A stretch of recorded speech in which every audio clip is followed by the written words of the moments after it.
Ya se siente el olor a lluvia en el aire. Le quedan algunos minutos para terminar el café y hojear el periódico. Pero su mente está en otro lugar. No puede dejar de pensar en la discusión política que tuvo la noche anterior con sus colegas. Alguien había mencionado un libro de un marxista. Justo ahí hablando de un marxista. Sin embargo, en ese libro había ideas interesantes. Interesantes no. Ideas útiles. Ideas que podrían servir para reordenar las prioridades, para una expresión política que en los años 60 ya no generaba consenso alguno. Las primeras gotas de lluvia interrumpen su pensamiento, pero en su cara se dibuja la expresión de alguien a quien se le ha ocurrido algo. Tal vez no sea nada, o tal vez sea esa la batalla que una nueva derecha debería prepararse a dar.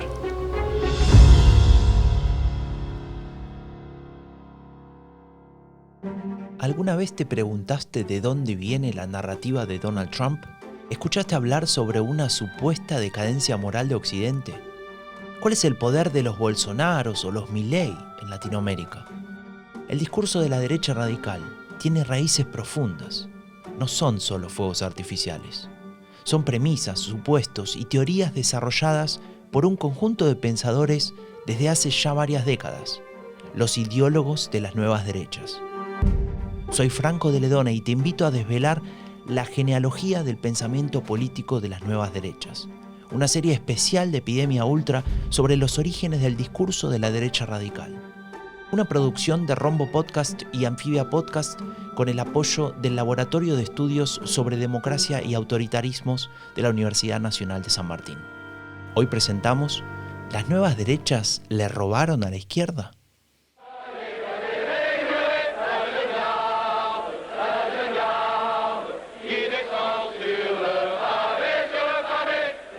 Francia, mayo de 1968. ¿Hacen falta más coordenadas? La efervescencia de los estudiantes contagia a cientos de miles de personas. Una enorme protesta que pone sobre la mesa interrogantes incómodos, que cuestiona las relaciones de poder, la sociedad de consumo y el imperialismo. En pocas palabras, ponen de manifiesto que hay necesidad de cambios, necesidad de un mundo distinto, más justo, más igualitario.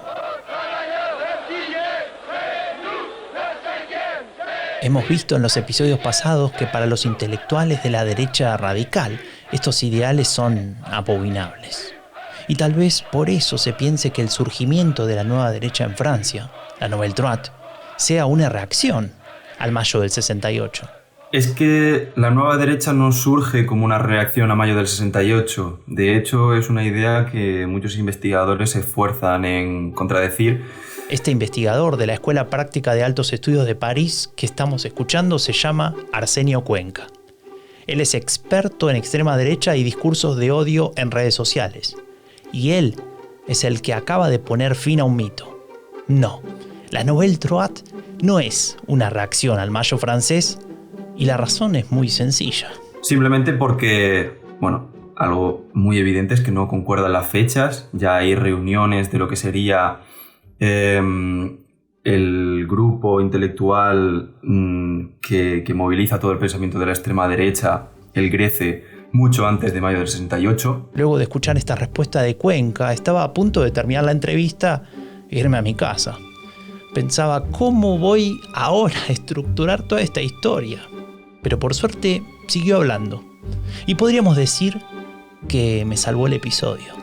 Lo que nos dice la literatura es que la nueva derecha es una respuesta ante una crisis, sí, pero no una crisis de la modernidad, como ellos se esforzarán en analizar, sino una crisis de la extrema derecha francesa de ese momento, que tanto a nivel organizativo como doctrinal está en plena descomposición. En un momento en el que el colonialismo ya se está abandonando, que Francia ha perdido sus colonias. El GRECE surge como una especie de renovación del pensamiento de extrema derecha a través de círculos intelectuales y militantes que, viendo peligrar su propia supervivencia, le dan una nueva dimensión al pensamiento de extrema derecha. Ese es el componente, la chispa que hace nacer al Grece y a la nueva derecha. Esto le da otra dimensión al nacimiento de la Nouvelle Droite y del órgano que la estructura, al menos en Francia, el Grece, es decir, el Grupo de Investigación y Estudios para la Civilización Europea. Cuenca pone el acento en el oportunismo más que en la reacción. Los movimientos sociales, sobre todo, o sea, más intelectuales, así de renovación, no surgen tanto como una reacción, ¿no? Sino como ven una ventana de oportunidad para ocupar un espacio que anteriormente estaba ocupado por gente afín a su campo, pero que ya no les representa, entonces llega otro nuevo actor.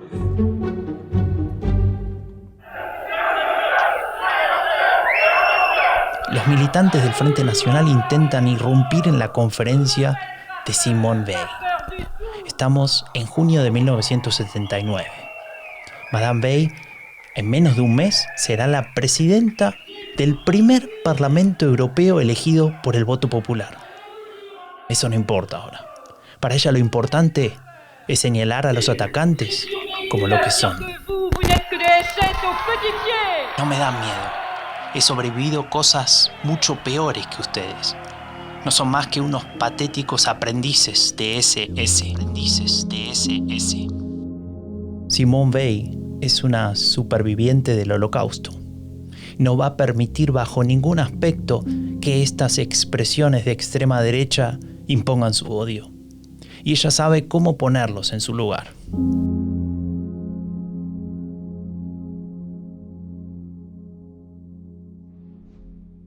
Esto va en línea con esta renovación del pensamiento de extrema derecha de la que hablábamos antes. Alain de Benoist, que es el líder intelectual del Grece y de la nueva derecha, acusa a la extrema derecha, pues la antigua extrema derecha nacionalista, francesa, de haberse estancado. Alain de Benoist sabe muy bien que la imagen de una extrema derecha violenta y descontrolada, como la del mitin de Simone Veil, solo lleva a un destino: la intrascendencia política.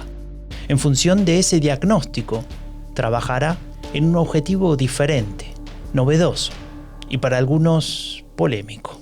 Entonces, lo que de Benoist quiere es una extrema derecha dinámica, entendido como una extrema derecha que incorpore autores y corrientes de izquierda para así trascender el clivaje izquierda-derecha y hacerse transversal.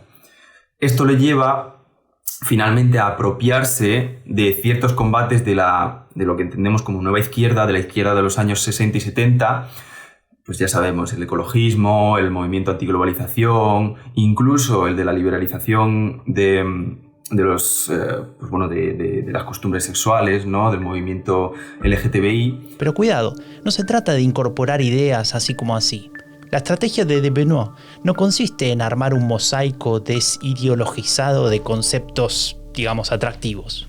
Arsenio Cuenca nos puede ayudar a entender mejor lo que se pretende hacer desde la Nouvelle Droite. Interpretándolo siempre desde un prisma conservador. Esto es lo que le lleva a interesarse al Grece y a Alain de Benoist en concreto por el pensamiento de Antonio Gramsci. Recordemos, filósofo marxista italiano de principios del 20. La incorporación del pensamiento de Gramsci va en esta línea renovadora. Esto se traduce en dos tiempos. En un primer lugar, sirve para trascender una vez más el eje izquierda-derecha apropiándose de un pensador marxista, apropiándose e interpretándolo una vez más desde un punto de vista pues, conservador y de derecha, pero sobre todo para abandonar la antigua premisa de la extrema derecha francesa, que es el politique d'abord. Politique d'abord quiere decir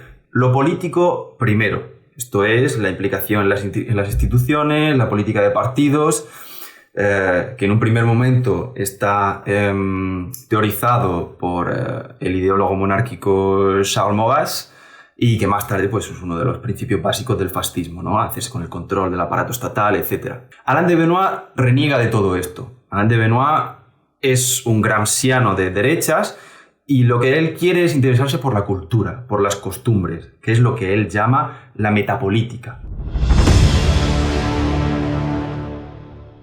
la metapolítica. Esa es la batalla más importante de la Nouvelle Droite. La cultural. Se trata de ganar la batalla de los sentidos, del significado de las palabras, de los conceptos, de los símbolos. Su objetivo es dominar los debates políticos a través del control de los sentidos. Para de Benoist, esa es la batalla más importante que tiene por delante, mucho más importante que la mera política de a pie.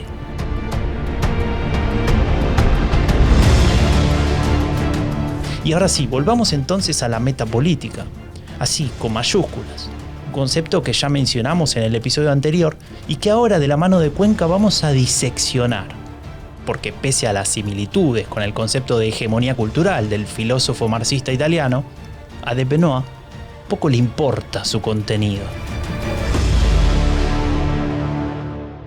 O sea, lo que Alain de Benoist quiere es las herramientas teóricas que le permitan construir un relato dotado de una coherencia interna que acaben legitimando su ideología. Esto lo explica muy bien en su libro sobre la nueva derecha Diego Luis San Román, cuando dice que lo que Alain de Benoist quiere es asimilar los temas y los conceptos de la izquierda desde una perspectiva de derecha. Esto es lo que hace cuando Alain de Benoist habla del derecho a la diferencia en lugar de racismo, o cuando habla de no pluralismo en vez de puro racismo. Este es el objetivo. En resumen, de Benoist ya tiene una ideología, ya cree en determinadas máximas, racista por ejemplo, y lo que está buscando es justamente ese relato coherente que la justifique, y en especial que ese relato se difunda y penetre en todos los debates, y finalmente se termine normalizando. Alain de Benoist, en un primer momento, es un racista biológico. Muchas de las teorías pseudocientíficas que estaban en ese momento en boga, sobre todo en Estados Unidos, sobre el determinismo biológico, etc., es él el que las trae a Francia. Lo que pasa es que se da cuenta que eso ahora mismo, en ese momento, tiene una connotación pues, que se le liga directamente al fascismo. Entonces él no quiere, tiene que hacer balance y tiene que ver cómo resolver esta tensión, y ahí es cuando llega con toda la teoría antropológica, cultural, que realmente la forma en la que él entiende la cultura y las culturas como todos homogéneos y herméticos. Al final no sabe muy bien dónde empieza la biología y dónde empieza dónde acaba la biología y dónde empieza la cultura, y ese es el objetivo, que el racismo de toda la vida pues te lo vendan como eso, como la diversidad, como el derecho a la diversidad. Y me quedo con esta frase porque demuestra la fragilidad de este constructo teórico que, al ser coherente internamente, parece razonable. Pero cuando lo analizamos apenas un poco, ya se observan las contradicciones y sobre todo ese uso estratégico de las abstracciones. Un uso que permite ambigüedades, que habilita desviaciones, que construye salidas de emergencia para sortear cualquier crítica. ¿Servirá también para romper otros consensos? ¿Servirá incluso para cuestionar un valor inalienable y universal como el que representan los derechos humanos?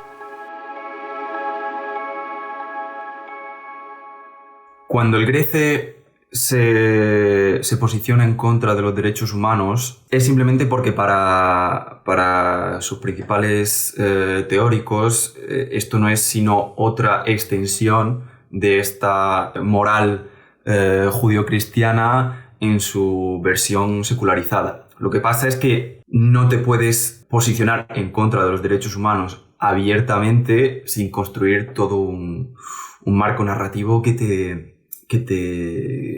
lo permita. Entonces es cuando el Grece empieza a interesarse por el enfoque de la antropología cultural y del derecho a la diversidad para justificar su defensa del etnopluralismo y su ataque frontal a lo que llaman de forma peyorativa el derecho a lo mismo, ¿no? Como si fuese una ideología en sí, la defensa de los derechos humanos. En el episodio pasado trabajamos el concepto de etnopluralismo y su definición. Ahora Arsenio Cuenca nos va a explicar otro aspecto: cómo la Nouvelle Droite usa la antropología para desarrollarlo. Una vez más, en su afán de trascender el eje izquierda y derecha, en ese momento Alain de Benoist, sobre todo, y el Grece en general, se interesa mucho por los trabajos del antropólogo Claude Lévi-Strauss, en concreto su libro de 1952, Raza e Historia. El argumento que Claude Lévi-Strauss aquí construye es un poco que tiende al relativismo cultural, y el Grece en ese momento lo aprovecha para apropiárselo desde una lógica conservacionista de las culturas. Para el Grece, el mestizaje y todo lo que tiene que ver con la multiculturalidad va en detrimento de las diferentes culturas y en contra de la diversidad cultural. Este argumento no deja de ser racista, no solo porque ve a la cultura como una unidad de análisis en vez de al individuo, reforzando así el antiindividualismo que postula el Grece, sino que entiende además las culturas de forma compartimentada, hermética, cosa que no es tal. Y como ya comentábamos, no saben muy bien dónde acaba la biología y empieza la cultura para los filósofos del Grece. Entonces, este diferencialismo sirve para atacar a uno de los objetivos clásicos de la extrema derecha e incluso de la derecha en ciertos periodos de la historia, que es el principio de igualdad. Si para el Grece las culturas son diferentes, esto significa que no puede haber un principio igualitario que las equipare, y así se refuerza este antiuniversalismo de la nueva derecha, que es, frente a los derechos humanos, la defensa de los derechos de los pueblos. Y he aquí el falso dilema en todo su esplendor. Y perdona que insista con esto, pero es que es muy importante. Este falso dilema se desprende de un relato construido por la Nouvelle Droite para intentar reconducir a la extrema derecha de su país, para justificar su rechazo a la igualdad entre las personas, que ya era su convicción política preexistente. Y déjame decirte algo más. Si aceptamos ese dilema, sin importar qué elijamos, si sencillamente damos por sentado que hay que optar por una de esas opciones, entonces ahí sí podemos decir que la Nouvelle Droite ha ganado la batalla cultural.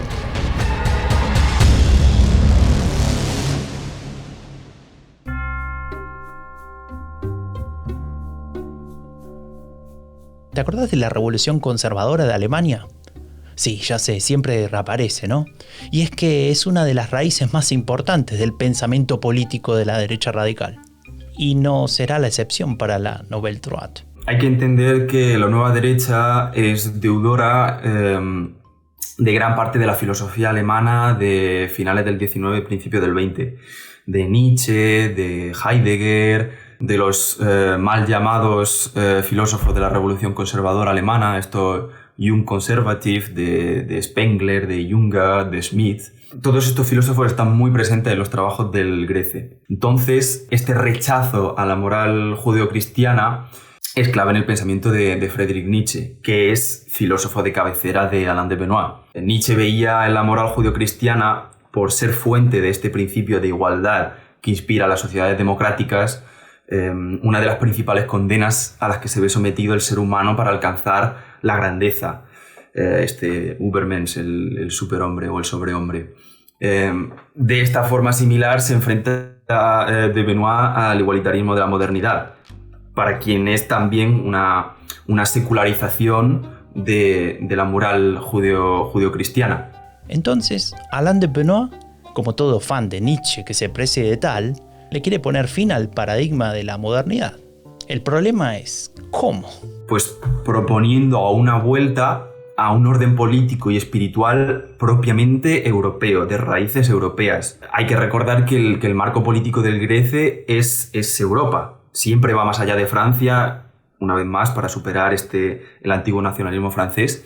Entonces, el Grece empieza a fijarse en los trabajos que se publicaban en esa época sobre los pueblos indoeuropeos. En concreto, los trabajos de un historiador francés que se llama Georges Dumézil sobre sobre estas sociedades arcaicas, precristianas, que habitaron en un principio desde la Europa mediterránea hasta el norte de la India, pasando por Oriente Medio, y a los que se les atribuye una serie de cualidades que representan el ideal de la sociedad que la nueva derecha quiere. El ideal de la Nouvelle Droite.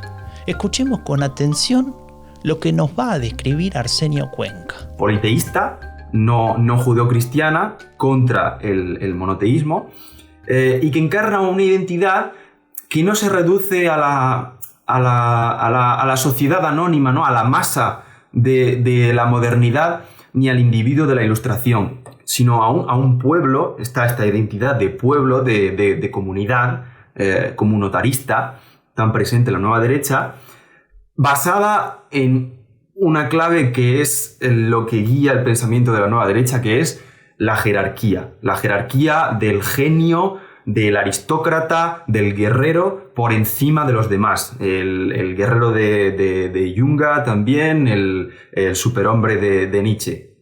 Esto es la vuelta a ese paganismo, a esa religión, mitología, ya sea nórdica o clásica. O sea, si el grupo de pensamiento de la nueva derecha por excelencia se llama Grecia en francés, es por esto. Lo que la nueva derecha va a buscar es esa vuelta neopagana a esos ancestros que son las raíces de la identidad europea. A este ideal se agrega un elemento más que tiene que ver con la crítica al sistema económico, sobre el que todavía no hemos hablado. De hecho, la relación que establece el Grece entre los derechos humanos y la modernidad, el liberalismo, tiene un componente de crítica al sistema económico muy fuerte. Hay uno de los principales discípulos de Alain de Benoist que trata este tema en profundidad, que es Charles Champetier, curiosamente militante ecologista.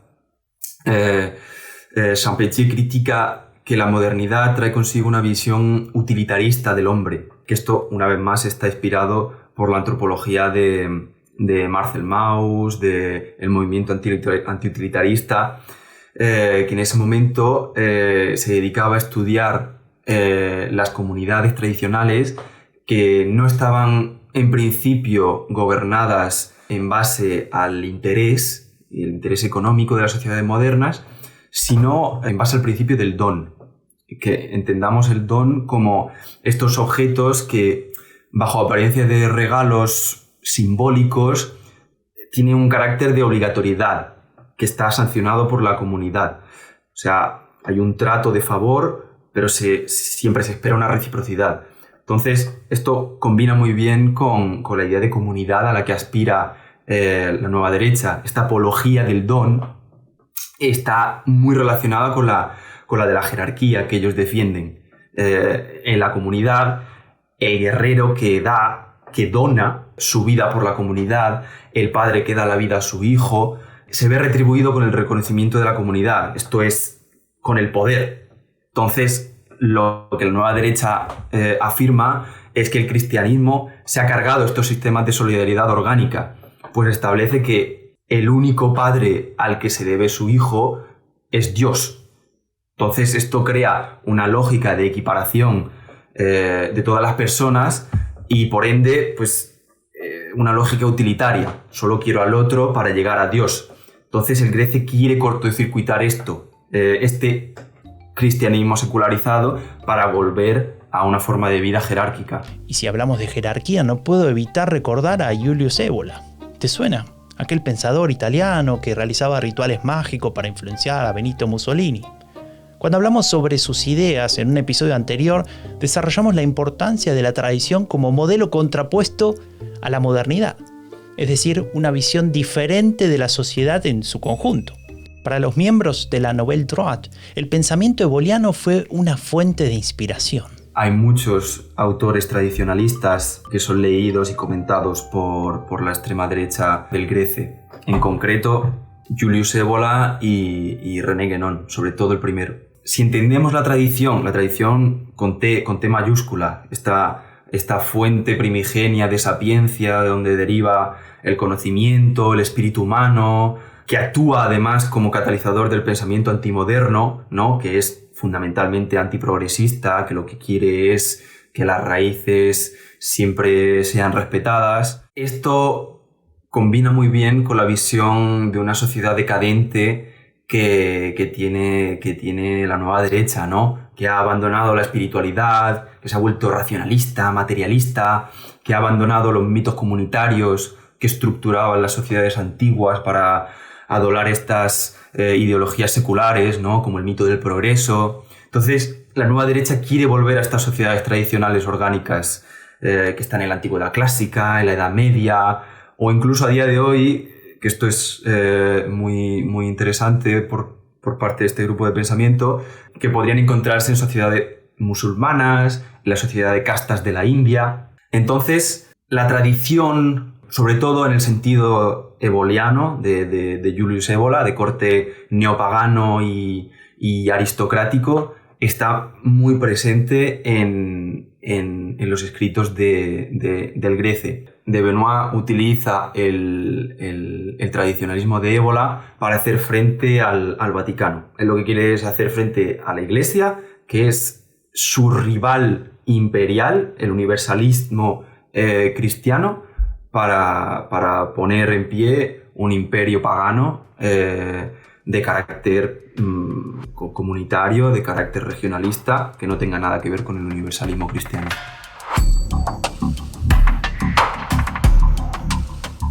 La batalla cultural de la Nouvelle Droite lleva más de medio siglo, buscando dominar en el campo de las ideas, poniendo el énfasis en un discurso antimigración, intolerante y racista, pero disfrazado de una supuesta protección de la identidad cultural.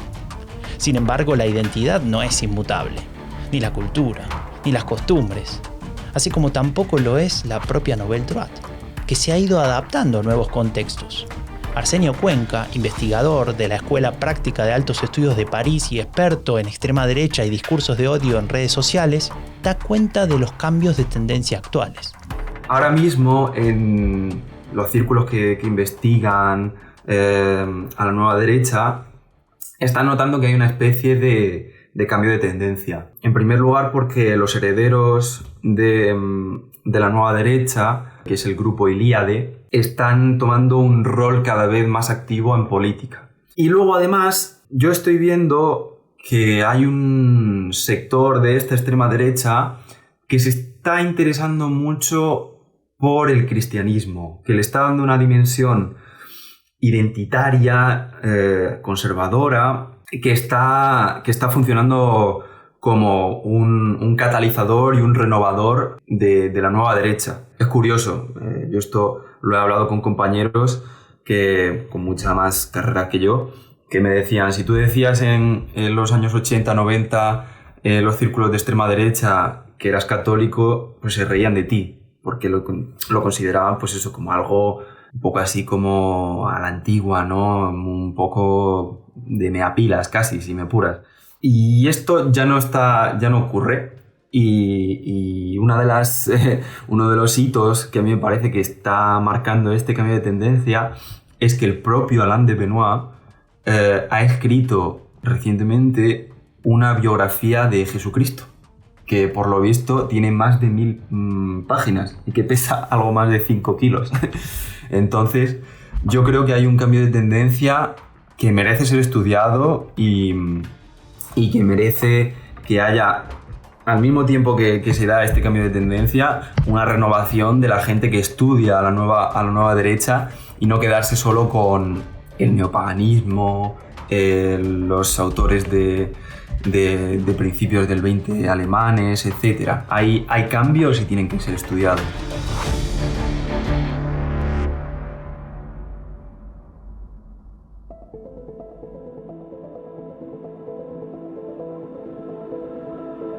La Nouvelle Droite, o más precisamente sus ideas, alimentan el discurso de la derecha radical actual e incluso el de los movimientos de extrema derecha en todo el mundo. Hemos aprendido su capacidad para redefinir estratégicamente sus prioridades políticas, pero lo que es aún más importante Hemos visto cómo han sido capaces de dotar de coherencia discursiva a un pensamiento que critica la igualdad entre personas, los principios básicos del liberalismo y, sobre todo, el consenso sobre los derechos humanos. Desde sus inicios han apuntado a la separación de lo que ellos consideran diferente, único y superior.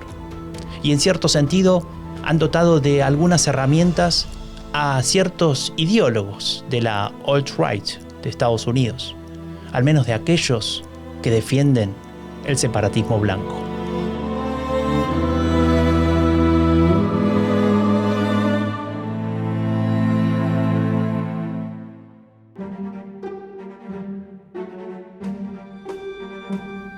Soy Franco de Ledone y esto fue Genealogía del Pensamiento Político de las Nuevas Derechas, una serie especial de Epidemia Ultra sobre los orígenes del discurso de la derecha radical. Una producción de Rombo Podcast y Anfibia Podcast con el apoyo del Laboratorio de Estudios sobre Democracia y Autoritarismos de la Universidad Nacional de San Martín.